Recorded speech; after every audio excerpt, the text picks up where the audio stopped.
ते आता होतं काय, दर्जेदार सिनेमे असतात. मग एकतर असतं की आपल्या आपल्या मराठी चित्रपटसृष्टीतली एक म्हणजे स्पर्धा, की म्हणजे नेहमी स्पर्धा म्हणजे मला तरी पाहायला मिळते. मुंबईवाले पिक्चर, पुण्यातले चित्रपट, पश्चिम महाराष्ट्रातले चित्रपट, विदर्भातले, कोकणातला वेगळा. मग ही आमची टेक्निकल टीम, तुमची लॉबी, आमची लॉबी, मग आमच्या लॉबीत दुसरी माणसं आहे. मग काय होतात मग ह्याच्यामध्ये मग ते संघटन नसतं, मैत्रीपूर्व संबंध नसतात, फक्त वरवर चर्चा, गप्पा. मग त्यातून काय होतं, की सिनेमा कुठलाही असू द्या, सगळ्यांनी एकमेकांचा सिनेमा पाहिला पाहिजे, बोललं पाहिजे, गेलं पाहिजे. मग ह्याच्यात होतं काय, की मग एका दिवशी 5-5 सिनेमे, 6-6 सिनेमे रिलीज करणे.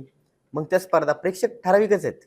म्हणजे 100रातले प्रेक्षक तुमचे 10 लोकच पिक्चर बघणार आहेत. त्यातले तुम्ही 7 सिनेमे आले, की ते परत डिव्हाईड होतात. मग ती गोष्ट तुम्ही रिलीजच्या काळात त्या लोकांनी घेतली पाहिजे.